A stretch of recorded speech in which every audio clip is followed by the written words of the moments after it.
수험생 여러분 안녕하세요. 상크지였습니다. 유튜브 구독자 수험생분께서 저에게 기출을 어떻게 활용해야 되는지 여쭤보셔가지고 제가 간단하게 촬영을 한번 좀 해볼게요. 자, 예를 들어서 어떤 특정 과목에 이렇게 기출이 있어요. 그러면은 우리가 영어 과목을 제외하고 나머지 과목은 단원별 기출을 추천드려요. 영어 과목은 시행착오 기출을 추천드리는 이유는 영어는 어휘, 생활영어, 문법, 독해, 이지문제, 랜덤 섞인 문제를 푸는 게 좋습니다. 그렇기 때문에 영어만 유일하게 시행착오 기출을 추천드리고요. 나머지는 이런 식으로 단원별 기출을 보는 거예요. 그러면 기출이라고 하는 거는 결국은 같은 강사님이나 만약 기출 위주를 본다고 하면은 또는 뭐 다른 강사님 걸 본다 하더라도 어차피 이 목차는 다들 비슷비슷해요. 그러면 우리가 단원별 기출로 먼저 알아야 할 것은 제가 지금 자리가 약간 좀 불편해가지고 좀 글 쓰는 게 약간 좀 글씨가 잘 안 좋을 수 있습니다. 자, 단원별 기출을 분석한다. 저는 생각했을 때 기출에서 우리가 풀어야 할 과목이 있고 풀지 말아야 할 과목이 있는데 풀어야 하는 과목은 국어에서 비문학은 우리가 직접 풀어봐야 되겠죠.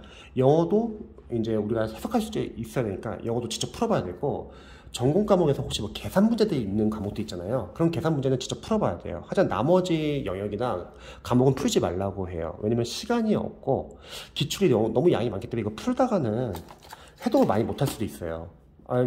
그러면 기출은 시험 족보로 생각해가지고 우리가 분석하고 이거는 암기를 좀 많이 하시면 좋을 것 같아요. 얘는 그럼 푸는 연습을 해야 되지 않냐? 그거는 뒤에서 모의고사에서 기출을 좀 어느 정도 해독을 하고 나서 기출 포인트를 알 때 시험 보기 한 2, 3개월 전에 모의고사에서 푸는 연습해도 충분합니다. 자, 그럼 기출을 보시면은 이렇게 요즘에는 기출 유제가 상당히 잘 나와 있어요. 잠시 약간 좀 삐뚤어진 것 같은데 자, 보시면은 각 단원별로 먼저 출제 범위를 아는 게 중요한 것 같아요. 기출 1회독. 기출 1회독에서는 우리가 단원별로, 제가 글씨 못 쓰는 것 좀 약간 양해 부탁드려요. 출제 범위를 확인하자. 기본서는 워낙 양이 많아가지고 강사님이 저출률이 중요하기 때문에 기본서는 많은 내용을 다뤄요. 근데 중요한 거는 우리가 시간이 한정되어 있기 때문에 우선순위에 있다는 거죠. 바로 기출이라는 거죠. 그래서 각각 단원별로 이런 게 시험에 나온 거를 보는 거죠. 기출을 가만히 보면은 이렇게 몇 년도에 어떤 진에서 시험에 나왔고 해설도 상당히 자세히 잘 나와 있습니다. 자, 그래서 단원별로 출제 범위를 보시고요. 그리고 인강 들으실 분들은 인강 듣고, 만약에 너무 해설 잘 나와 있어서 혼자서 공부할 수 있다, 그런 분은 독학을 해도 상관은 없습니다. 근데 만약에 기출이 해설이 너무 잘 안 나와 있어요. 그런 과목은 어쩔 수 없어요. 기본서 같이 봐야 돼요, 그때는. 자, 그리고 두 번째는 기출은 풀지 말고 분석하자고 했잖아요. 오답을 정답으로 다 바꿔놓으세요. 뭐 예를 들어서 여기 보시면은 한국사의 올바른 이해에 대한 설명으로 적절하지 않은 것은 뭐 정답이 1번이에요. 그러면 1번 지금 틀렸다는 거잖아요. 그러면 1번 여기 해설 보시고서 여기서 중요한 내용 위주로 바꿔놓으시기 바랍니다. 그럼 거꾸로 2번, 3번, 4번은 다 요거에 대한 출제 포인트 되죠. 그럼 우리 입장에서는 1번 바꿔놓고 2번, 3번, 4번이 다 출제 포인트 되는 겁니다. 이것만이 아니죠. 밑에 있는 해설도 마찬가지로 출제 포인트가 될 수 있죠. 왜냐면 시험은 여기서도 나올 수 있으니까. 기출 교재는 해설이 자세한 교재가 좋습니다. 자, 세 번째, 해설이 자세하니까 해설을 관련 문제에 기본서처럼 보세요. 이렇게 해설이 잘 나와 있으니까 이게 이 문제에 대한 기본서 역할을 할 수 있다는 거죠. 그래서 일단 1회독은 이런 식으로 싹 바꿔놓는 겁니다. 만약에 인강을 듣는 분들은 일단 다 해야겠죠. 양이 많더라도. 근데 인강을 안 듣는 분들은 뭐 중요한 직렬 위주로 먼저 하셔도 좋습니다. 자, 다음에 기출 2회독. 저는 개인적으로 기출 2회독 들어가기 전에 마무리 과정이 있으면 마무리 과정 한번 중간에 한번 들어보시면 좋을 것 같아요. 뭐 국어면은 뭐 이선재 선생님 뭐 마무리 강의나, 한국사면은 뭐 필기노트, 판서노트, 뭐 행정학이면은 뭐 합격 노트나 여러 가지 강사님들의 압축 강의나 마무리, 요약서 있잖아요. 그걸 한번 보고 그 다음에 기출 2회독 들어가면 좋을 것 같아요. 근데 만약에 마무리 교재가 개정이 좀 늦게 돼가지고 나중에 본다, 그러면 일단 마무리는 나중에 보셔도 상관없어요. 시간이 없는 분들은 마무리를 볼 시간이 없겠지만, 시간이 있는 분들은 그래도 기본서 기출이 워낙 양이 많기 때문에 저는 마무리 교재를 꼭 보시길 추천드립니다. 마무리 교재를 봐야 하는 이유는 우리가 기본서나 기출이 너무 양이 많아가지고 흐름 파악이 잘 안 돼요. 그래서 강사님 도움 받아가지고 다시 한번 각 단원별로 중요한 거 체크해보고 그 다음에 빠르게 흐름 파악 위주로 보는 거죠. 그리고 그 후에는 뭐 평상시에는 기출을 계속 보고 그리고 마무리는 뭐 자투리 시간에 보셔도 좋고 또 기출이 한 3회도 정도 이상 됐으면 그때는 이제 필요에 따라서는 마무리만 집중적으로 보는 시기도 정해가지고 집중적으로 보고 또 기출에서도 나 이쪽 파트 많이 못 봤다 그럼 그쪽 파트를 많이 보셔도 좋습니다.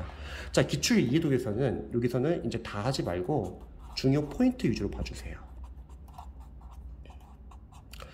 기출에서 중요 포인트는 저는 3가지가 있을 것 같아요. 첫 번째, 인강을 들었으면은 강사님들이 수업 시간에 선별해준 포인트가 있을 거예요. 예를 들어서 선생님께서 여러분 여기 포인트 중요합니다, 이거 중요합니다, 이런 거 다 표시해 놓고 나중에 그거 위주로 먼저 우선적으로 보는 거예요. 우리가 공부 시간이 한정되어 있기 때문에 일단 우선순위를 둬야 합니다. 자, 두 번째, 앞으로 우리 수험생분께서 여러 해독을 많이 할 거예요.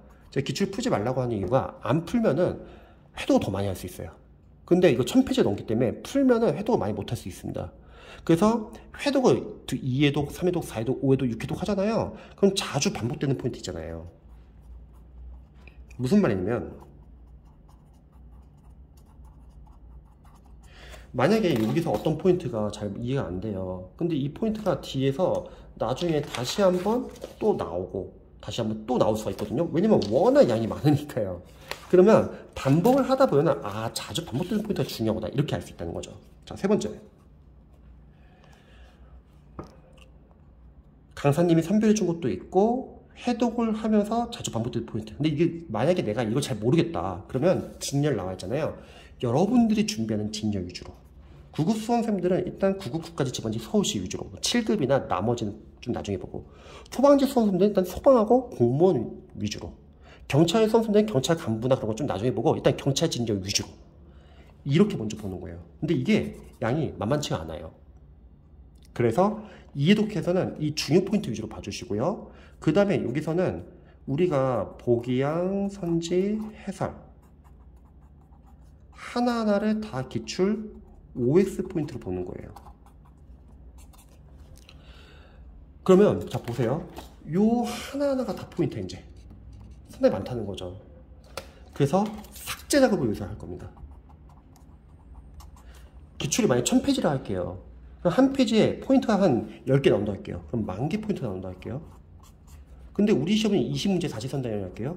그럼 뭐 80개 포인트 나온다 할게요. 그럼 당연히 기출을 크게 벗어나진 않는다는 거예요. 물론 기출을 벗어날 수 있는 과목도 있어요. 소방 직렬에서는 소방학과 소방관계법규, 경찰 직렬은 경찰 세 과목 전부 다가 이제 영어가 없어졌기 때문에 경찰 같은 경우는 상당히 어렵게 나올 겁니다. 그런 과목들은 기출 벗어날 수 있어요. 하지만 그래도 기출이 우선이에요. 그리고 벗어나는 부분은 기본서랑 모의고사에서 보완하면 됩니다. 근데 많은 수험생들이 이 기출을 해독을 많이 못한다. 왜? 강사님들의 강의를 따라가게 되면은 강사님들은 기출 끝나고 나서 기출을 계속 해독할 수 있는 게 아니라 다음 교재를 또 사서 보라고 해요.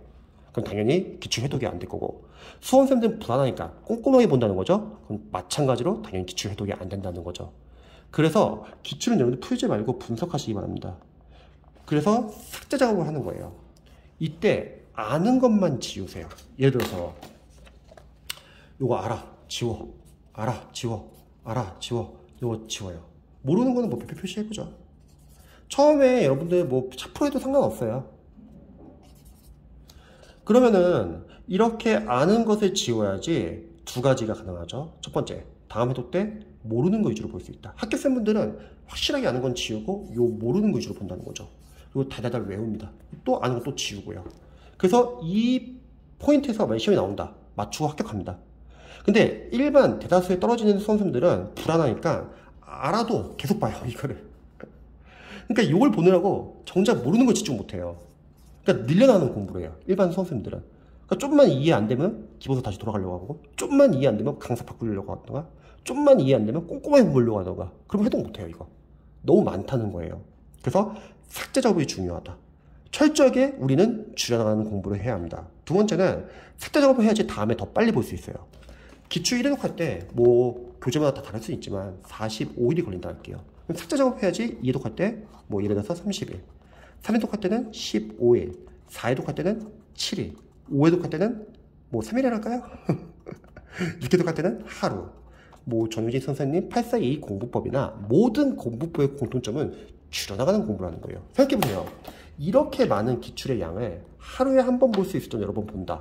그러니까 기출을 풀지 말아야 돼요. 풀면은 그렇게 못해요. 근데 안 풀면 가능합니다. 이게 이해도기예요. 자, 여기서 질문이 많이 나오는 게 뭐냐면, 선생님 저 이거 지금 확실하게 알아요. 근데 나중에 까먹으면 어떡하죠? 나중에 생각 안 나면 어떡하죠? 이런 걱정 많이 하세요. 자, 알려드릴게요. 그런 거는 그냥 모르는 걸로 해주세요.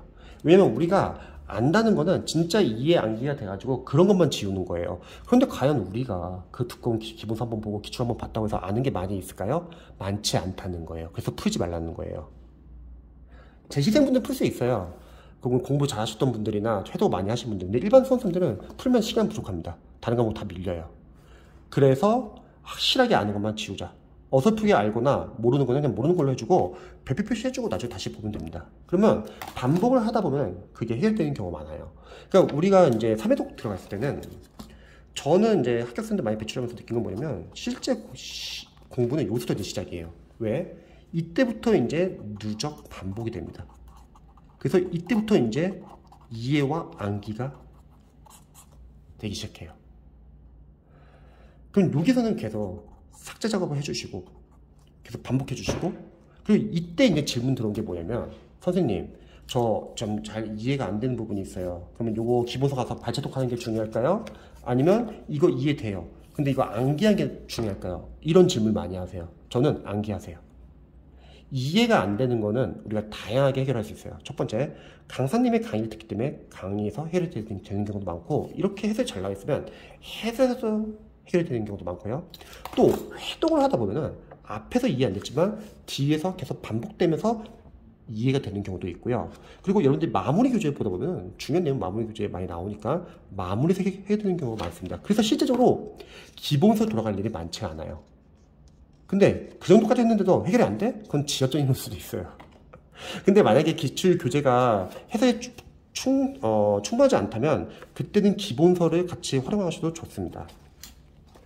그래서 기출 3회독 돌리고, 그 다음에 여기서 잠시 멈춰가지고 내가 만약에 필요에 따라서 나 마무리 좀 집중하고 싶다. 그러면 뭐 2주 동안 마무리만 암기해보는 시간을 가져도 좋고요. 뭐 한국사에서 문화사 파트가 너무 약해. 그러면 특정 기간은 그 파트만 집중적으로 공부해도 괜찮습니다. 그래서 평상시에는 기출을 집중해서 보시고요. 마무리나 요약 같은 거는 자투시에 보세요. 그리고 3회독 이해도부터는 이제 필요에 따라서는 마무리만 집중적으로 보셔도 좋고요. 그래서 3, 4, 5, 6 이런 식으로 계속 해독하는 거예요. 그 다음에 시험 보기 3개월 전에 그때 이제 문제풀이 들어가서 그때 문제를 풀면 돼요. 수험생들이 많이 걱정하는 게 선생님 그래도 제가 지금 잘하고 있는지 뭐 확인해야 되지 않습니까? 그거는 3개월 전에 문제풀이 들어가면 됩니다. 문제풀이 예를 들자면, 잠시만요.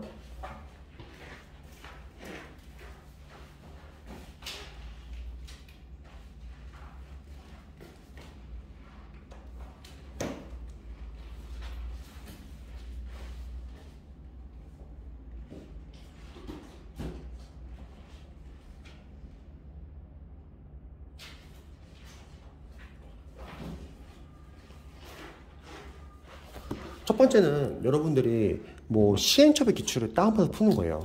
그 전에는 단원별 기출을 풀었다면 공기출 같은 데 가가지고 시행착오별로 자신이 준비한 진료 한 5개년치만 푸는 거예요. 20문제 랜덤으로 된 문제를 풀면서 풀었던 문제라도 다시 또 틀린 경우도 많고요. 그리고 두 번째, 시간 배분 연습도 될 수 있겠죠. 그리고 최근 기출 경향을 알 수 있고요. 두 번째는 이런 교재처럼 단원별 진도별 OS 문제 또는 단원별 진도별 모의고사 푸는 거예요. 이런 교재는 참 좋은 게 뭐냐면 내가 틀린 부분을 통해서 내가 어디에 약한지를 알 수 있다는 거죠. 세 번째는 동형 모의고사. 동형 모의고사는 여러분들이 좀 시험 난도랑 좀 비슷한 문제집 푸세요. 어려운 문제 풀지 마시고. 대신에 모의고사 점수 안 나도 괜찮아요. 어차피 출제는 강사들이 내는 게 아니라 출제위원들이 내는 거고, 여러분들이 모의고사는 점수보다는 시간 배분, 5과목 어떻게 과목 순서 정할지, 그리고 시간 배분, 그리고 어려운 문제는 넘어가는 연습. 어려운 문제 틀리라고 내는 문제를 잡고 있으면 뒤에 맞출 수 있는 문제도 틀립니다. 어려운 문제는 어차피 내가 모르면 난이도도 몰라요. 그러면 넘어가고 빨리 뒤에 있는 문제를 다 맞추고 다시 돌아와서 풀면 됩니다. 그리고 어려운 문제 틀렸다고 해서 떨어지지 않아요. 왜냐면 어려운 문제는 다들 많이 틀려요. 오히려 내가 틀리지 말아야 할 문제를 안 틀리는 게 중요합니다. 그리고 집중력 유지하는 연습. 풀다 보면 뭐 집중력 떨어질 때도 많잖아요. 그때 집중력 유지하는 연습하고요. 그리고 오답을 통해서 아, 내가 아직 이 부분이 약하구나. 이런 걸 보완하는 거죠. 그래서 문제 푸는 3개월은 충분해요. 시험 보기 전에. 그리고 남는 시간은 다시 기출과 마무리 교재를 같이 보면 됩니다. 그래서 전반적으로 약간 이런 방향으로 공부하시면 좋아요. 근데 이게 모든 과목이 다 똑같은 건 아니고 일단은 이런 식으로 하고 조금씩 과목마다 좀 다를 수는 있습니다. 그래서 참고해 보시고 도움이 되시면 좋겠네요.